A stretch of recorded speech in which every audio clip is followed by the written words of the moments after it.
Raider Nation, welcome to Monday Night Madness. The coaching carousel continues as the Raiders are still interviewing and all that cap space money. Let's talk about it. Monday Night Madness is where your voice takes the mic. This platform is for the dysfunctionally passionate Raider fan to provide their overreactive analysis, provide their emotional persuasiveness, and a chance to be grossly opinionated. When you take the mic, your hot take doesn't necessarily reflect the beliefs of all of Raider Nation or of this show. There might be cussing, arguing, and fans appearing on camera that aren't camera ready. Everyone is welcome to take the mic and join the madness. If there's anything we've ever done that I'm particularly proud of, I would have to say that the perpetuation of the greatness of the Raiders, to take a professional football team and give it a distinct characteristic that's different from all others.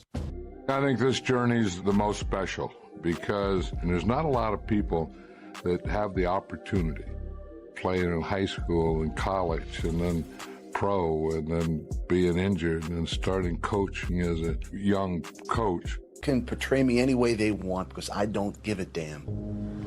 I am what I am, and until those people touch me close enough, they'll never know what I am. If they want to see me in this interview or in a newspaper article and say, what's the matter with this guy? Let them say it. But don't you analyze me and don't you tell me what I am until you get close enough to understand what I am. Then you can make an analysis of me. But don't you dare do it until that. Clicked in my mind that if you just run through somebody's face, a lot of people ain't gonna be able to take that over and over and over and over and over and over and over and over and over and over. Run through a motherfucker face. The mental side of the game is taking me to the next level, and it's true confidence. It's feeding your brain elite of elite. And that's, I always talk about 1% and more is required. And I always say these things, but it's what I live. I see it everywhere I go because you have to constantly train your mind for greatness.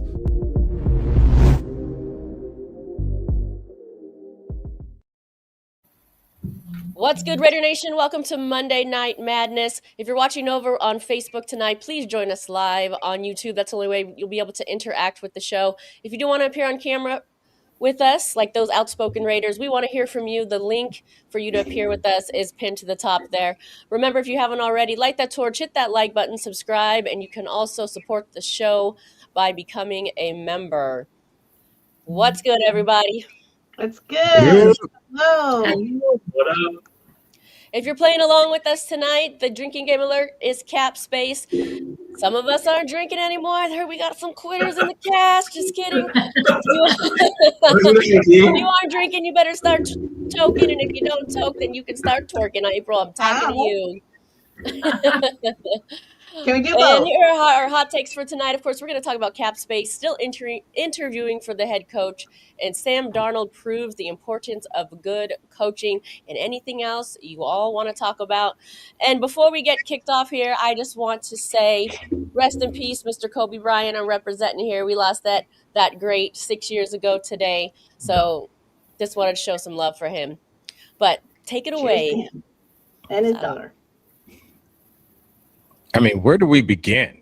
Yeah. We have lots of, just to start off with cap space. I mean, I haven't been keeping up, but we got over $100 million. $100 million, yeah. I mean, if you line that up, I was looking at something, and I'm gonna just say this and kind of keep it moving to someone who may have a lot more to say about the cap space. But I was seeing where we were at one point, they were looking at us as the fourth best head coaching job.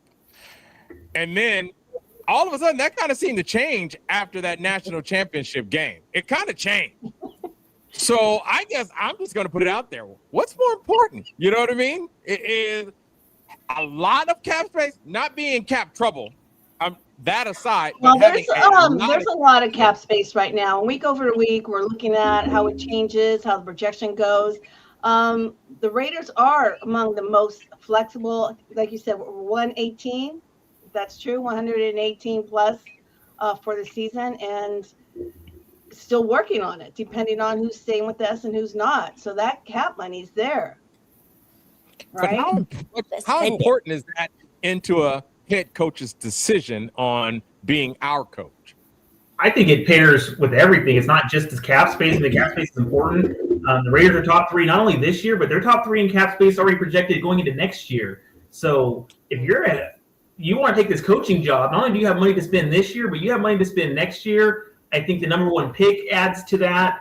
Knowing that you get to pick your guy, you get to bring in your guy, you're going to groom him, you're going to be tied to him. So all of that goes into it.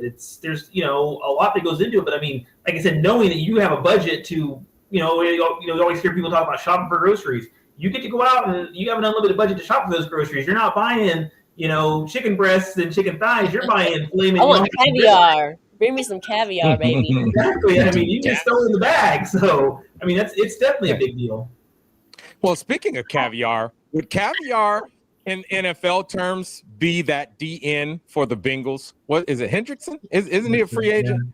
Yeah. Would that be a little caviar for the Raiders if we could pair him up with Max Crosby because we have the money to do it? I'll try that caviar. I'll buy that caviar. I'll do that.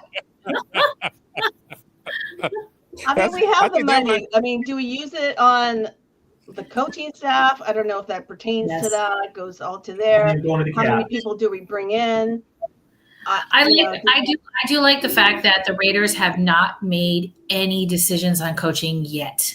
I mean, I know we are like one of the last teams to hire anybody, which I kind of like, which means maybe they're really thinking about it this time, because we cannot have another 10 seasons with 11 different coaches. So I'm actually kind of curious what Mark Davis and Spytek and Brady's thought process is with this whole thing, because it's looking good from the coaches that I've seen that we've second interviewed. I don't know. What do y'all think of who we've interviewed, who we've second interviewed? Are we excited? Are we not excited? So, well, there has been two. So far, there has been two second interviews. I don't know to be excited or not. I'm kind of like, okay, we're seeing coaches getting picked up, taken off the table. Yeah. So at first, I'm kind of like, oh, is that worrisome? Because then the pool's getting smaller. But then I'm thinking, okay, if the Raiders haven't pulled the trigger, then maybe they weren't a right fit, or they don't want them, or they're okay with seeing them go. And it's hard to get excited when you see so much overturn, right? I don't have a lot of faith in what might happen. I don't even know if I can really offer that great of an opinion on it, to be honest, because the overturn has been so high. I mean, if they can't get it right, how am I going to get it right? So I guess it's just kind of hard to get excited with the names that are coming through and seeing names getting taken off the table, because I think back and forth, we talk offline and we've all kind of said who our favorite was, or this, that, or the other, and now they're not gone. Now they're gone, or they just decided to decline an interview or things of that nature. So for me, I'm just kind of like letting it play out without too much emotion behind it. Who has walked the plank? I would say, was it Clay? I don't know how to pronounce his last name. Kubiak? Kubiak? He's out, right? On his own. He said, I'm out here. I don't want them no. anymore. You're talking about the brother. Yeah, I'm sorry. You're talking about the brother who's in San Francisco. Oh, yeah. He was never really on my list. I think they just interviewed him. It's Clint, who's the offensive coordinator in Seattle. I think is the one that's at least he's getting more traction. Yes. But while we're just talking about second interviews, so you know what, Arthur, I'm gonna let you go first because mine is kind of a rant. No, you don't say.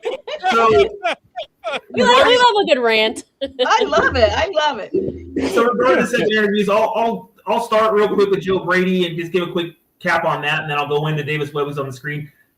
Joe Brady got a second interview with the Raiders. My opinion is he's the offensive coordinator of the Bills. The Bills don't want to hire him as their head coach. So if the Bills don't want him, in my opinion, why the hell would we want him? I'm not big on Joe Brady. I know there's other people who feel a little bit differently. I mean, I like him as an OC, but I don't know if I really want him as the head coach.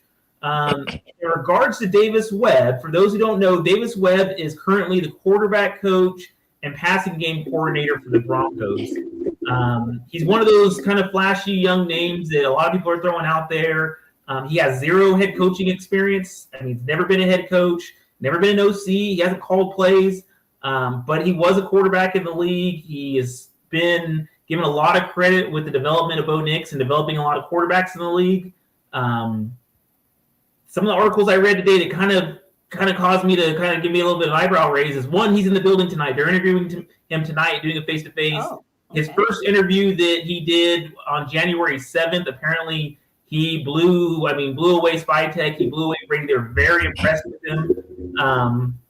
And something that really, like I said, that really raised my eyebrow that I kind of read it yesterday is Declan Doyle was supposed to interview with the Philadelphia Eagles for their OC position, and he has actually declined that interview. And Declan Doyle has been linked to Davis Webb all along. It's been said that if Webb gets a head coaching position, that he'd probably bring in Declan Doyle as his OC. So the fact that, you know what I mean, this guy's turning down an OC interview with a team that just won the Super Bowl last year. It's not like it's the Browns or some scrub job. It kind of gave me a little bit of a pause, and it made me kind of raise my eyebrows a little bit, going, okay, wait a minute. And now are we going to hire this guy? Clint Kubiak, the good thing is the Raiders are one of the few teams that can interview him during this first week, this off week. Since we already had one interview with him, I believe on January the 9th, they interviewed him. It was obviously a Zoom interview. They can't have a face-to-face with him this week, but they can have another Zoom interview with him. They can't officially hire him until February 9th after the Super Bowl. I would hope that they wouldn't hire him over a Zoom interview, that they would at least maybe say, hey, we want you. And if Clint, says, I want you guys, then, it's kind of maybe a verbal type of agreement that we'll wait. And then after the Super Bowl, they bring him in, they do the face-to-face, and then they hire him. That's my number one guy. I mean, Davis Webb is kind of one of those shots in the dark where, yeah, maybe he could be this next, great thing like Sean McVay was when he got hired and no one knew his name. But he could also be like an AP who had no head coaching experience, and we brought him in and we just thought he was going to do a lot of good stuff, and it flopped. So who do you think he would bring in? If they took this dude right here who does he have to bring in with him to be an OC, to be a defensive coordinator? Because from the looks of it, Patrick Graham might be a head coach somewhere.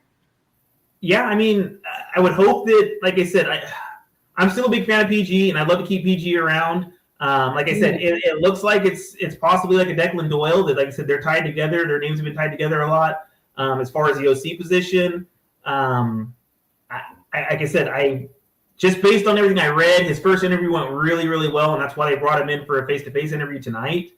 I think it's going to be one of those things where if they get the sense that either A, Kubiak wants to go to the Bills and you can't get Kubiak, or B, they just don't want to wait on him, then this might be the guy. I think he's right there in the running of. Has anybody reached out to McDermott? Do I need to make some phone calls? I mean, let's go. Yeah, make some phone calls, April. Yes, do that. All the help we can get. So, that's pretty much the latest news that I've heard and I've read. Like I said, I know they're pretty big on this guy. There was allegedly one of the owners flying in to be there before that interview process tonight. So we'll see. All right, we have somebody that wants to take the mic and join the madness. For a second there, I got really excited, and then I realized it was just a tease. We welcome Amy Trask. Trask, yeah. Wow, Amy, your voice has gotten so deep. Hey, everybody, this is Amy Trask, the Princess of Darkness. How are you guys doing today? Nice to have you on the show, Princess of Darkness. My look has changed a little bit too, as you guys can see. Hey, by the way, Arthur, I did not get your email until 3 days ago, even though it's dated December 28th. So I hit back, and I'll let you see that on the backside there. But for whatever reason, it just didn't show up for me. No problem. We're good. But what's up? It's been like a month since I've called in, right? Yeah, it's been a little while. We missed you. Plus, we took a week off, so welcome back. So, yeah, do you want to hear your take on the head coaching situation and what's going on so far with the Raiders interviews and, I guess, options? Well, they obviously didn't get any kind of a guarantee from Clint Kubiak about coming to work for them after the Super Bowl. So I think Clint Kubiak is probably out Well, I'll tell you this. I'll tell you who I want most and who I want least. Who I want most is Sean McDermott. Who I want least is Mike McDaniel. And I don't want Mike McDaniel to be a Raider at all. And that has nothing to even do with his coaching ability. I just don't think culturally he's like a right fit. Like being a Raider is about I think that's you're going to get that wish, right? Hasn't he already agreed to be the coordinator for the Chargers, or has that not been sealed? Apparently he got called back for something. Okay. He agreed in terms to be the coordinator for the Chargers, but if a head coaching position comes available, he can take that. I see. Yeah, and I'm hearing the Raiders are interested in talking to him and stuff. I don't know how true that is, but yeah. Mike McDaniel is not a Raider, man. He's a guy that would be like developing software for a tech firm if he wasn't coaching football. You know what I'm saying? So being a Raider is about like two middle fingers in the air, screw society. That's like the Raider attitude. He doesn't have that. So I like him. I just don't think he's a good fit with the Raiders. Now, as Sean McDermott goes, I want Sean McDermott for basically the opposite reason. I think he does have the Raider attitude, at least to a large degree. And I think that he's had past success and can be a very good coach for us. So I feel like he's the best of the overall candidates out there. As far as Davis Webb goes, I did not know much about him until like 2 weeks ago. But the only thing I'll say about Davis Webb is Bo Nix, while not a terrible quarterback, has never developed into the potential that we thought he was going to be, right? And, he's had a few years at this now. So I don't know how much of that is on Davis Webb and how much isn't. But I don't think Davis Webb, if we hire him, is necessarily a grand slam home run, if that makes sense. He could be, but there's reason to doubt him too. And so that's where I stand on these things. Yeah, I hear what you're saying. I think it's just going to be a crapshoot either way. I don't know that anyone coming to this team is a guarantee, and I think we've learned that from the past. And I want to pose this question to everybody. You included, Princess of Darkness. What do you think is what most important here in looking for this head coach? Someone who is and we're talking. Let's combine it with the draft and potentially the acquisition of quarterback Fernando. So. What's going to be the most important thing? A coach that can really help and develop him? Or do you think just a coach who can kind of like put everything together? Obviously both, right? We want to say both. But what do you think the Raiders are really honing in on and what they're looking for? Because I think that's going to be kind of a crucial part of the hiring is how this person is going to come in and really kind of take that quarterback under their wings and develop him, right? You kind of touched on it with your example right there. We need a coach that all of the above. Yeah, that I think Raider mentality to bring the team together to make them cohesive, to understand each player, whether there's a quarterback or not. I had a conversation with somebody about the mentality of the Raider and how it's not the just win baby, the commitment to excellence. Now it's a modernization. And I'm like, what? Like, no, we have to get back to, I know we really can't get back to smash mouth football because of all the rules and everything else, but can we get that mentality of that smash mouth football and have somebody who can come in like almost like a Madden, but obviously not going to be as good as Madden, and get this team to where it needs to be. I'm tired of losing. I'm tired of being a vagabond team. It's wild to me. So let's just get the right candidate who can do it all of it. Coach a quarterback, a quarterback coach, an offensive mind. That's just my input. I disagree with this whole offensive mind or defensive mind. What we need is proven coaching talent. Thank you. Someone has proven, whether you've been a coordinator, you prove that you can run an offense or a defense. You're talented at drawing up plays. You're talented at getting the best out of the players at their position. And then when you walk into that room and interview it, you can discuss it in detail. You can look at our roster and say, hey, here's what I see. Here's where I would have used this talent. at XYZ position. That's what we need. Forget about attitude. Forget about personalities. We need someone that can manage people, because he has to bring in great coordinators and great position coaches to do what needs to be done. We don't need someone that's going to bring in their 2 sons and fuck shit up. You know what I mean? So we need someone who is a proven talent. Webb, which is my rant, ain't a proven talent. He's not. He's got less experience than Antonio Pierce. And I remember hearing a lot of people saying, oh, Pierce didn't have any experience. Well, Pierce had way more coaching experience than Webb. You know what I mean? So, hey, Ixnay with the Webb say. Right. And honestly, Omar, just kind of taking off what you said, that's why Brian Flores isn't on the Raiders list anymore. It's not because that he isn't a good coach, he isn't a good coordinator. He couldn't build a staff.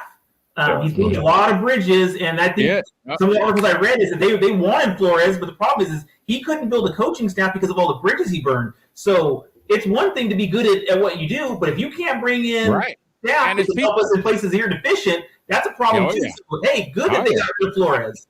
So head coach has to be able to manage people, and he has to be able to evaluate coaching talent. Right. You go through this league, you know a lot of people, but you better evaluate how good those people are at what they do, because you're going to need that. You know what I mean? If anything, we know, and like I said, and I'll get off my rant in a minute, Antonio Pierce, he wanted Cliff Kingsbury. So the second thing we need is we need management to back this coach.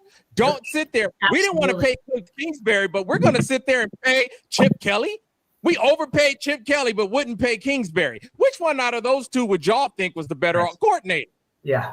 You know what I mean? So the other point is, bring in somebody you believe in, and then when they say, I need this guy to run their offense or defense or whatever, you say, okay, I got your back, and then you're going to pay him, because don't fuck them over like you did AP and not get their guy when they tell you this is my guy for the offense, and now you got to go to plan B, C, and D and shit, and then get fired for it. So not only that, like I said, bring in their guy, not like with Pete, where Chip Kelly was forced on Pete. Pete didn't want Chip Kelly. He was forced on him. So let's not get coordinators on this new coach. Let the coach build his staff and have confidence in the staff that he builds, and you know what I mean? Be confident in the plan that this coach is putting in place, and say, okay, you're putting your plan in place. We like that plan. We like the staff that you're building, or you want this staff, go build it. Let's make it happen. And it's everybody on the same page, not this, well, we're hiring Pete, and then we're going to bring in Chip Kelly because we like Chip Kelly, and Pete, make it work, and you guys are professionals. Screw all that. You know what I mean? And like I said, that's why I'm happy that Brian Flores is off the list, because they said, you can't build a staff. Nobody wants to work for you because all the bridges you burned. All right, you're out. Like, you know what? You can't build a staff. You can't build a staff. And I don't want to force the staff onto a coach. So I agree. I agree with everybody.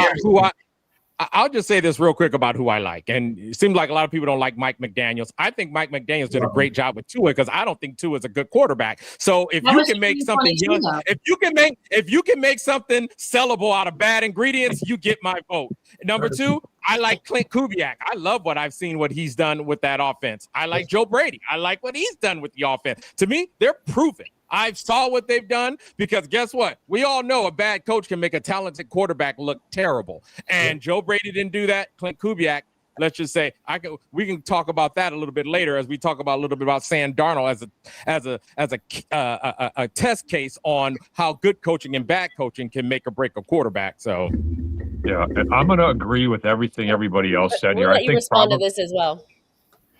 Huh? I said, sorry. I said I was going to want to let you respond to this comment, because I believe this is you. It says, Coach Sippin, Jamba Juice, what's good?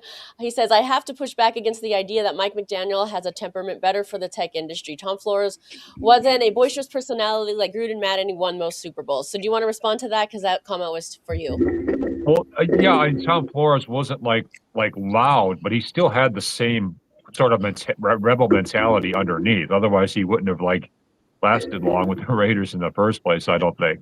You know what I'm saying? You had to have a certain mentality back then to rock with the Raiders. It's just the way it was.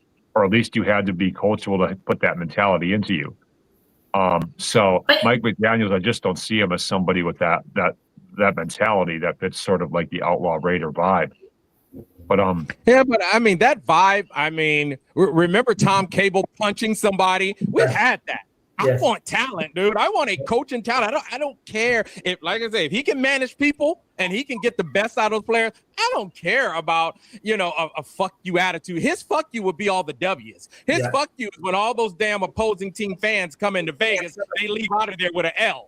That'll be his. That's the fuck you I want. I think that Tua might be. I mean, he's barely better than Geno. They're on par with each other. And like I said, what he did with Tua and that offense was amazing. And like I said, Tua's not much better. He might be worse than Geno. I mean, it's close. So he turned Tua and made him, a pretty good quarterback. I mean, he's a good coordinator.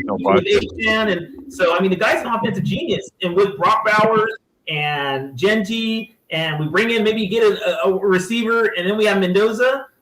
I would love him to come in and just run that offense. Can I quick respond to Mike McDaniel, back in 2022-23, yes, he had the number one offense, and he did. He made Tua look spectacular. However, I can understand if Mike McDaniel was steady across the board. He's declined from 20. He's not as good.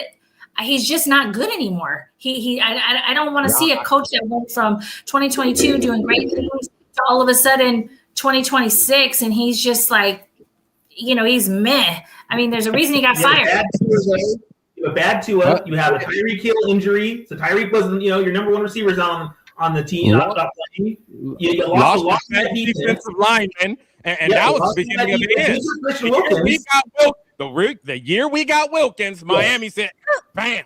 Absolutely. Hey, and that's a revolving door of players. That's another thing Raiders can't do to a coach is, hey, keep your good players. Guess where some of our good players are right now? Going to the Super Bowl with the Pack. Yes. Yeah. So, and also, you guys are giving a lot of praise to the Chargers' new offensive coordinator. Mike McDaniel. If we don't hire him, he's gonna be mad. He's like, "Oh, y'all didn't hire me for the head coach job." He's gonna be trying to give us the fuck you. Wait. And speaking of fuck you, you're somebody that I say Omar's on one tonight. He should change the drinking game alert. I know, right? Hey, here's a guy that had the fuck you attitude, and look what we got out of that. He left Seattle and they're in the Super Bowl, and then we got the number one pick now. So there's somebody with an FU attitude, and that didn't do us a bit of good. So, all right. Yeah, the FU attitude to the wrong, and bro, people, I love you. Amy Trash, I love you to death. So, hey. Don't forget, I'm the Princess of Darkness. I have special powers. I can cast spells on you and stuff. And my rant started from what I was seeing on the internet, people jumping on the web bandwagon, and I was upset because I'm like, dude, we need somebody proven. And like I said, they don't need to be a proven head coach, but be proven at your job that you have right now. A measurable result.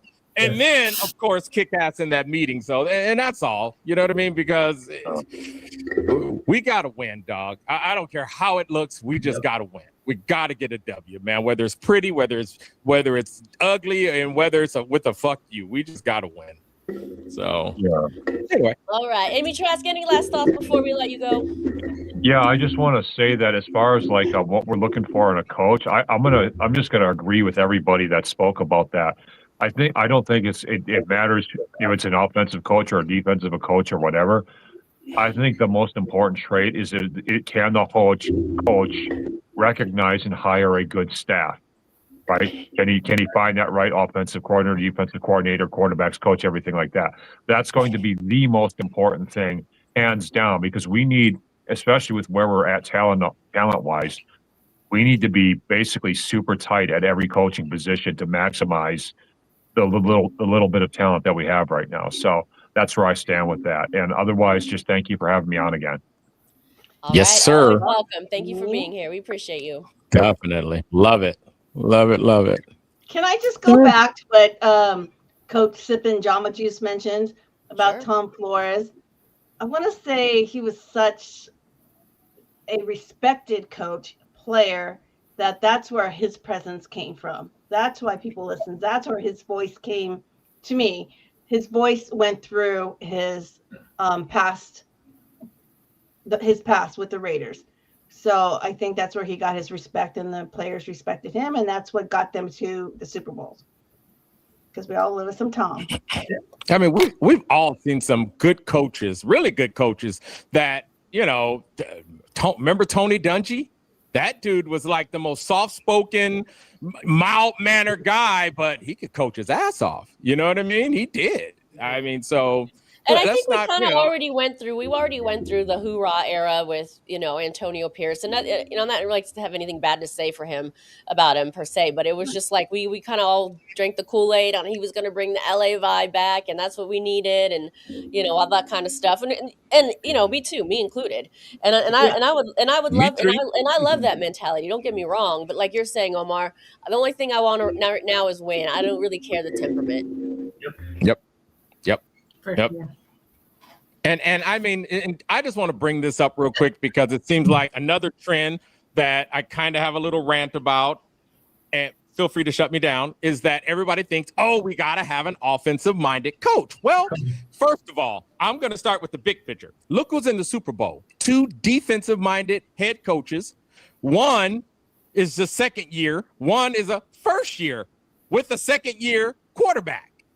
So I just want to say we need a good coach. I don't care if it's an offensive guy or a defensive guy. And yeah, I lean towards defense. I play defense. So yeah, but even I check that because guess what? We've seen great offensive-minded coaches. We got one, Andy Reid. Well, we're surrounded by him in the AFC West. All 3 coaches, head coaches outside of the Raiders are all offensive-minded coaches. So it works. But good coaching is all that matters, and it's all that's going to work. I mean, you take Sam, and then patience. Sam Darnold was drafted by Todd Bowles with the Jets, defensive guy. They fired Todd. They brought in Adam Gase. Adam Gase, offensive coordinator with the Jets. That didn't work. They shipped him off to Carolina. Carolina had Todd Rule. I think it's Todd Rule, whatever his name is, something Rule. And Todd Rule, he was a mixed match. He started off on defense and then ended up on offense as a position coach and then became a head coach. Matt Rule, thank you. That didn't work. Then they shipped him off to the 49ers. We know who's over there, Shanahan, and he's an offensive guy. He was just a backup there. Then they ship him over to freaking to the Vikings. And Vikings, they got an offensive guy there. Hey, he took off there. And now he's doing just as well with a defensive-minded coach. So, number one, I think this is a great test case of saying, hey, was people patient enough, number one? Because if the Jets knew how well Darnold could play, would they have traded him or would they have just been more patient with him? Because they still don't have a damn quarterback to this day right now.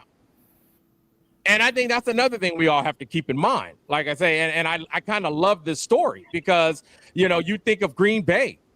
They drafted a guy in the first round. They sat him for 3-4 seasons. Now he's their starter. They're not looking back.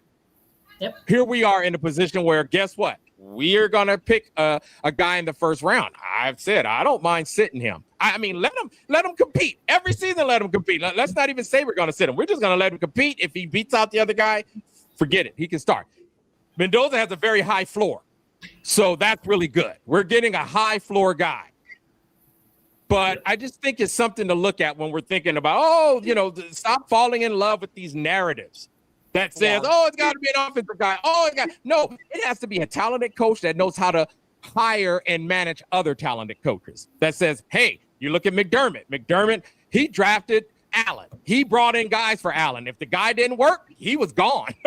And he brought in another offensive guy to work with Allen until he got it right. You know what I mean? And that's what it takes. So, like I say, that's my little rant. I love to see Sam Darnold do well. I think his story is saying, hey, you got to be patient and you got to have good coaching, no matter what side of the ball they come from. So that's it. I think we need to put Omar in the interview room and tell him like it is. I would just love to get the record the interview so Raider Nation can, we can all vote. You know what I mean? Like, you can vote. Oh gosh. Well, and like I said, just taking off of that, I honestly believe to this day. I mean, obviously he went to Baltimore, but Jesse Minter was number 1 on the Raiders list. They want Minter bad. Obviously he ended up going to Baltimore, and that's a defensive-minded coach. So same thing. He impressed in the interview that they had with him, and they were really high on him. And, he had ties to Baltimore. It made sense. Obviously, Lamar's, it's probably a better job. And he went to Baltimore. So I think they were leaning that way. When everything first opened up, they were leaning towards Brian Flores, who's obviously another defensive-minded coach. he couldn't put together a staff. They weren't really big on the fact that, he'd burned so many bridges, and the staff that he wanted to put together that he thought he could put together wasn't going to come to fruition. So they did do some due diligence on defensive-minded coaches. And like I said, I like the way the process is going. I think they are doing their due diligence on everybody. I don't think that they're looking just offensive-minded or just defensive-minded. I think they're just trying to bring in guys that are, like I said, going to be the best fit, that have the best, basically are giving them the best future, saying this is what they want to have, the best plan for the team. And that plan is lining up with hopefully what Spytek and Brady have in mind for the team also. So, but at what point do we make that? At what point do we hire this person?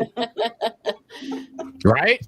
Yeah, that's a great question. Like, how long are we going to wait, right? That's the big thing is, if Kubiak's your guy and you know what, he fits what the plan that they have for the team, and his plan is, exactly what the Raiders want, exactly what the ownership group wants and the GM wants, then you wait for him. You wait 2 weeks and, you make that happen. So, I don't think that we should rush into this thing of, well, if, Kubiak doesn't take the job, then what do we do? We're going to, if he's your guy, he's your guy.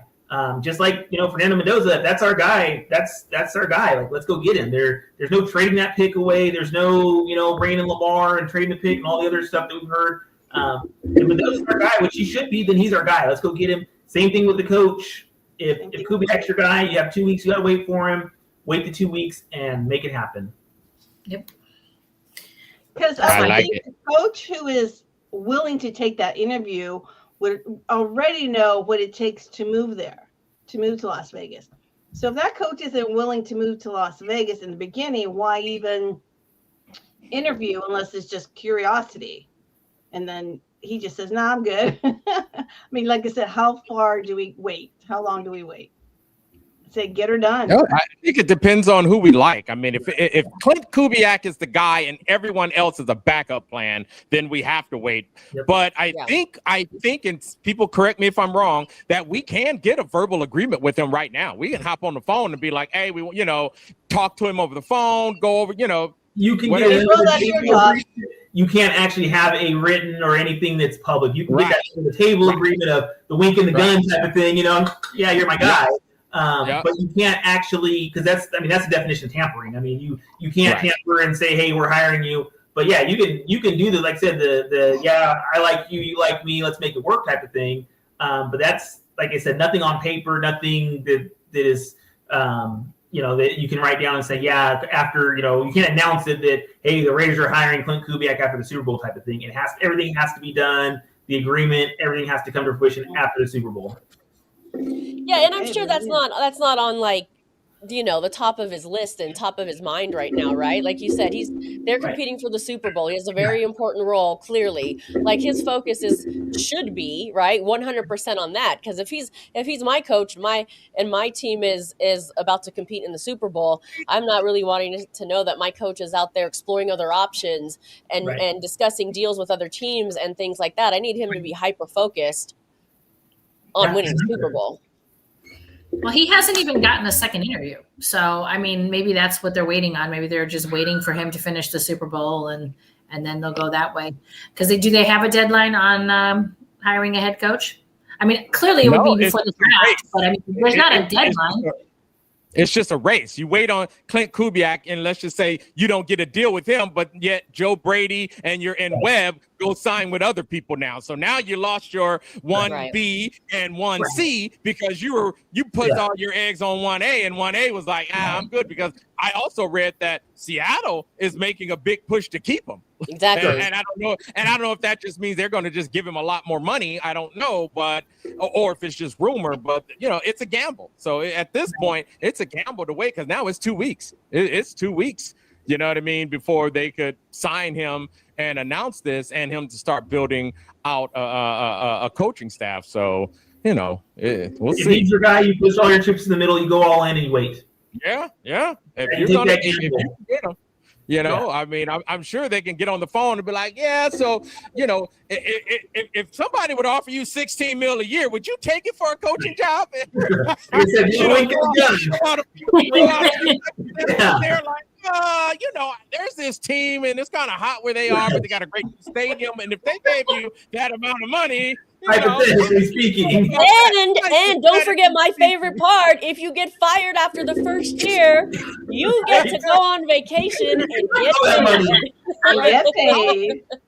How long, how many years do you need in a contract to feel comfortable to sign? I'm going to say 5. Work for 1 year, get paid for 5. Then the event you get exited. Right. Because if I was a GM, that would be my phone call today if that's my guy. If I was absolutely convinced, I've had second interviews and I'm still like, or I'll say tomorrow, because I think Joe Brady is tonight. Webb was earlier today, I believe, or vice versa? Was it vice versa? Webb's today and Brady's tomorrow. Hey, Webb is tonight. Okay. Mm-hmm. After that, if they were my, if everybody's 1A, 1B, 1C, and I'm just trying to figure out who A is after that, I'm making that call tomorrow. If I walk away today still thinking like, yeah, you know what, this dude killed it Sunday, and you know what I mean, I like him better, I'm gonna make that call. I'm gonna throw it out there and see if something sticks so I can get it done. So, all right, well, let's transition a little bit here and talk about the cap space.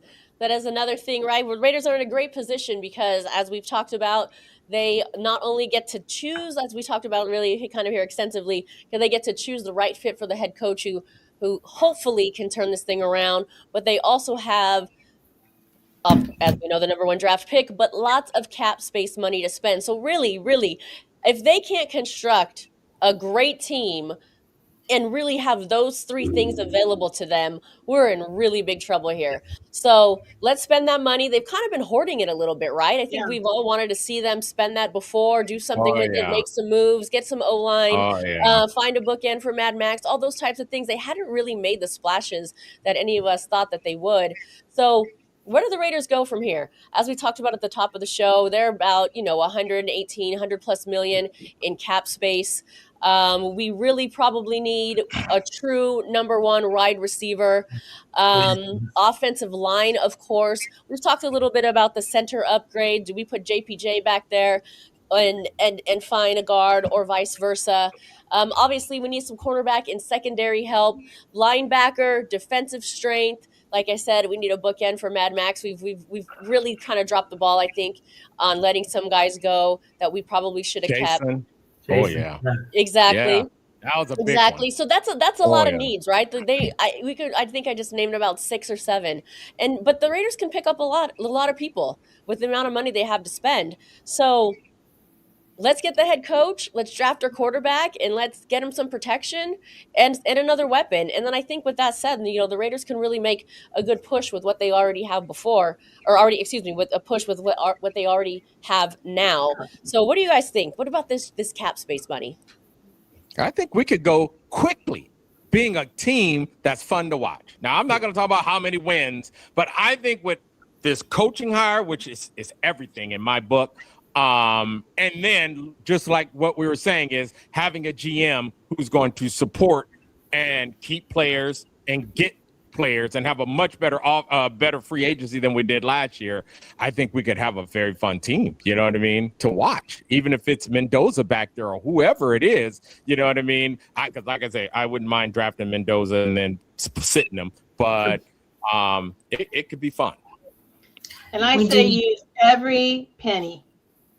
Use it all. Blow the wad. I'm with you. Blow the wad. Here's going to be the thing, though. If you're a really good player, right? You're going to want to, and no matter the amount of money, players at the end of the day want to win. If they're elite players, they're going to get the paycheck. They want to win. So making a good decision with head coach to entice good talent to come to the team is crucial. Making a good decision with who you get as quarterback is going to be crucial. I mean, we saw that happen. We lost the number 1 receiver in Davante Adams because he didn't want Minshew and AOC throwing to him because, quite frankly, they couldn't. We heard him complain about it extensively, right? And ultimately, that's why he left. So if we want to acquire good talent and keep good talent, we have to have those pieces around them. Davante Adams, no offense, April, but Davante Adams didn't sign up for Minshew and AOC. You know what I mean? It wasn't AOC, though. It was Garoppolo and Minshew. He didn't want either one of them. He never really complained about AOC. Or whoever. But yeah, okay. So Thank you for that. But the point was, he didn't sign up for any of those fools. Right. Well, I know he wanted to play with Carr. I get it. He played well with Carr. I mean, when Carr was there, he played well. He led the league in receiving touchdowns. So. I'm gonna flip it another way. I wouldn't mind just blowing our wad on the trenches, the O-line, the D-line. Hey, develop Thornton, develop Besh. You know what I mean? Let's see what these kids can do. You know what I mean? Good coaching, I think, in an O-line. I mean, I think it would be fun to watch. Like I said, even if we don't spend money on a wide receiver, maybe that's what we go to the draft for in 27. But we are just competent. We're tough in the trenches. You know what I mean?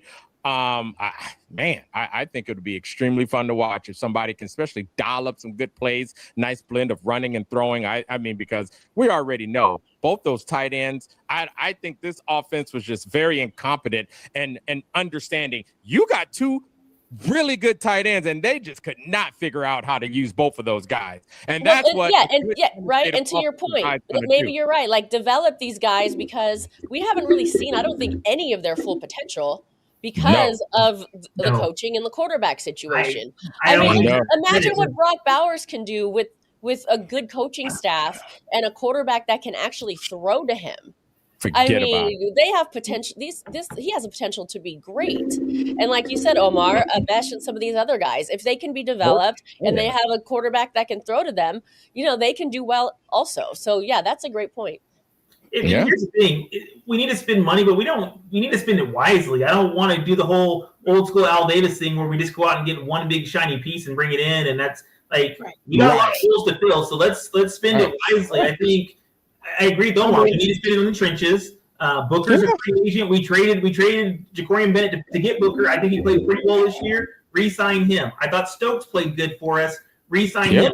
Bring in another corner to the opposite side of Stokes, and then we develop Darian Porter. So it's a little bit of both of spending the money, but spending it wisely. And I said it, I've been saying for the last month and a half, 2 months, the 2025 draft that we had, the draft class we had, is really good. We just didn't have the coaching staff to develop them. You know what I mean? Like I said, Jack Besh was the number one wide receiver at LSU with Malik Neighbors on that team, and who else? Another receiver on that team. You know what I mean?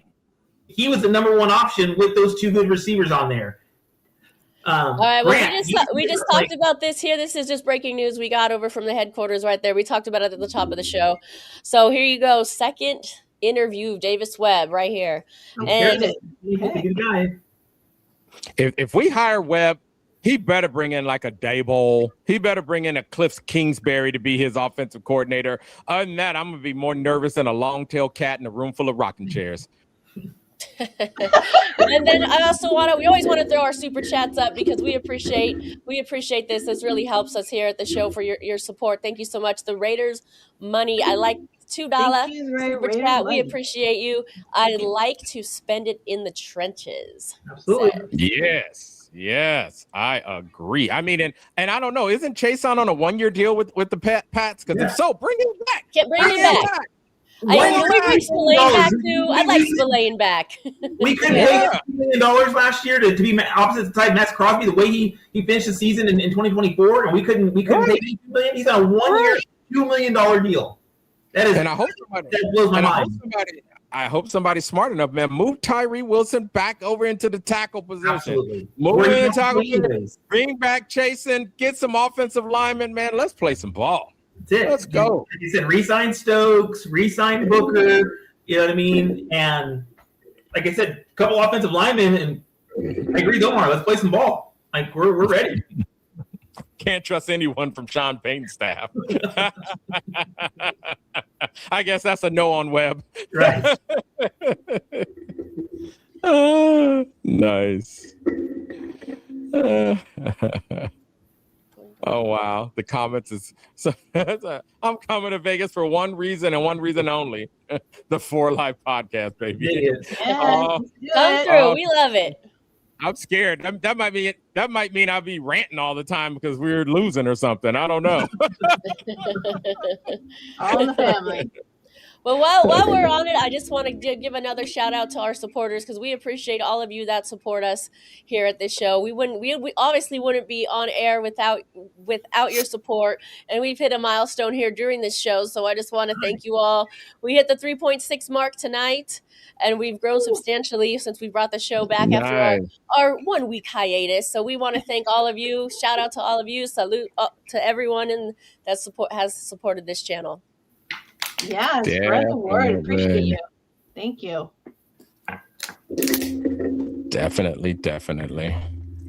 But this is crucial. I mean, I think Arthur brought it up earlier, how he's liking our approach to this coaching hire.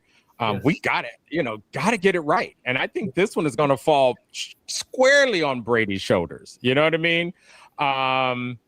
Between him and Spytech, because it sounds like, at least from everything I read, correct me if I'm wrong, that Davis hasn't really been a part of these, at least not leading out front on these interviews. So I'm hoping they hear what they need to hear. It's a solid plan, and then they have the patience to follow it, you know what I mean, and support it, because they're, from just as we were saying earlier, doesn't seem like they have. AP didn't get full support, and neither did Carroll get full support. Mark Davis, he's loving his aces still. He's getting ready to gear that up again for another win.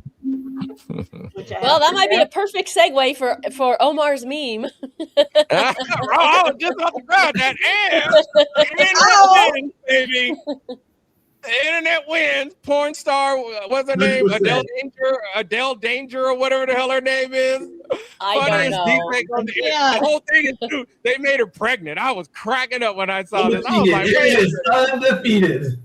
All right. What? The internet is undefeated, my friend. That to her. That is so wrong. I was just like, I think she got enough money not to get pregnant by Mark Davis. God. This is funny. The YouTube algorithm had tried to bury us before life keeps rising. Thank you again for the $2 super chat there. We appreciate you. Oh my goodness. That's why we got it. That's why we need your support to be consistent, all of you, so that algorithm does not bury us. Because I tell you, YouTube is not an easy platform. We got to stay active, and we need your help doing that. So thank you. We appreciate all of you. Right. And don't be afraid. Use the link. The link is always the first thing posted or the second thing posted in the feed. So pull up. Tell me I'm wrong. Yeah. Tell me I'm wrong. Tell me I'm wrong. In my rant. You know what I mean? Come with your own damn rant, right? You know what I mean?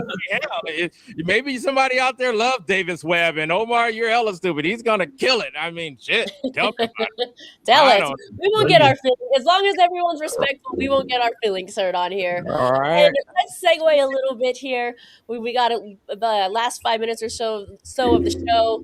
The Super Bowl stage is finally set. And I think we already watched the Super Bowl in the NFC Championship game. That was probably going to be better than the actual Super Bowl, but the stage is set with the Seahawks facing the Patriots, and I think we can all agree on who America is rooting for here. Little blue dot up there. Oh yeah. I mean, hey, I'm rooting for my USC quarterback, so I got to go with Darnold. I don't want to see Tommy win anything, so. All right. I mean, my squares, I first and foremost, I'm like a lot of people, I'm sure, I'm rooting my squares hit. And then after that, I definitely want to see Seattle beat the Pats. I think Spicy has a thing for gingers.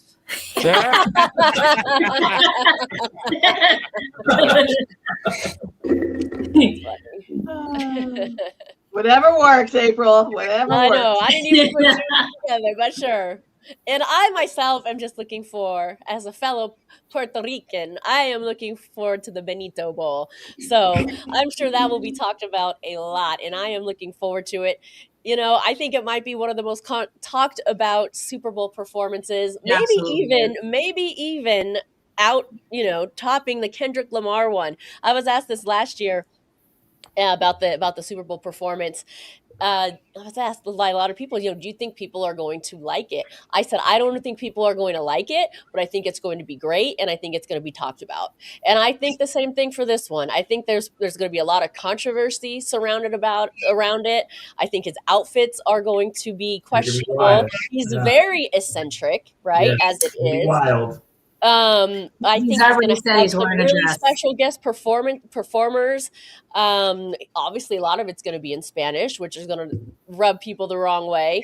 And you know what? And it's in San Francisco, where it's all the eccentricness is Santa Clara.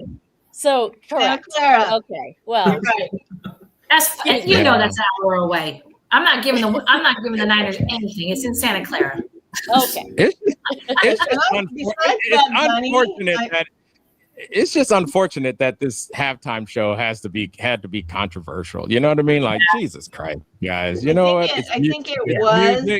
It's music, and it's by an artist that is big. I couldn't name one of his songs, but I knew who he was. You know what I mean? And to me, that's how I know someone's big. Is when you know who they are. Like, you know what I mean?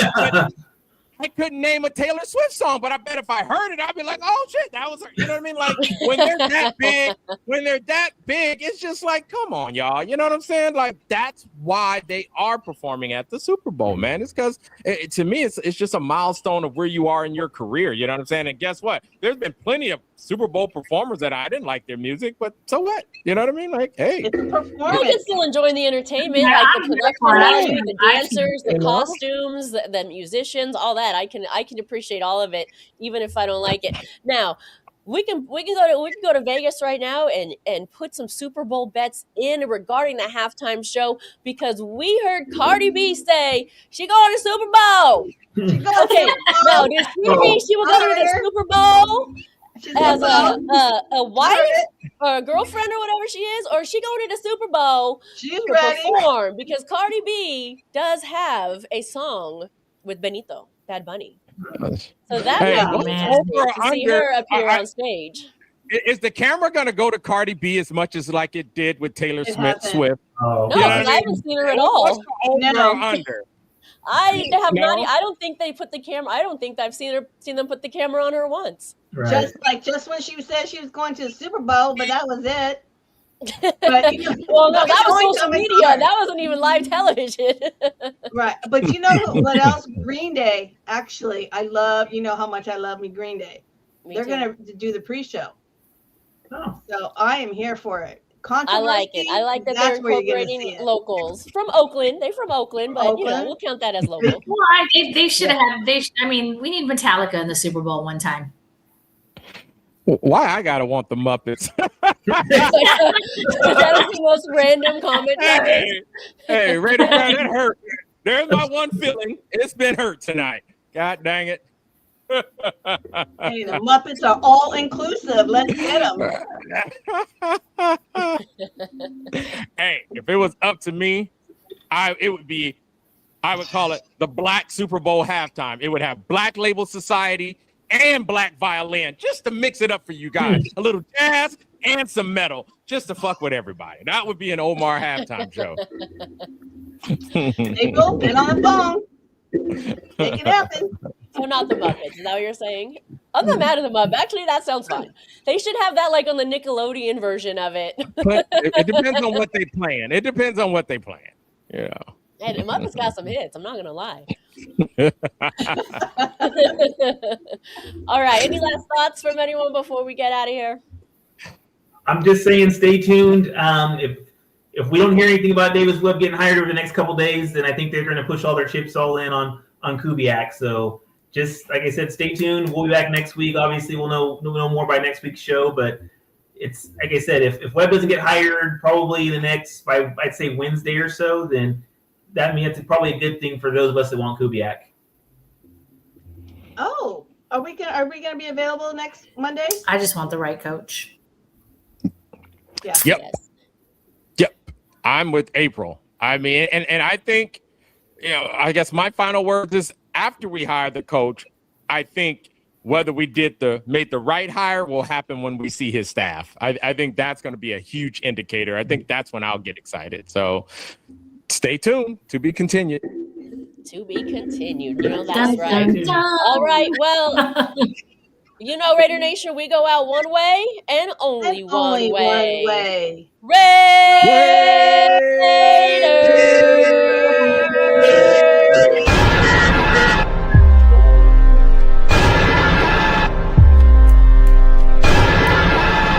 Produced by Hamza Yassin.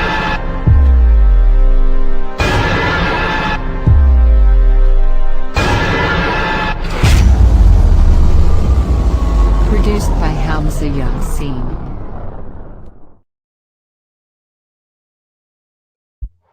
Good night, Good Raider show, Nation. guys.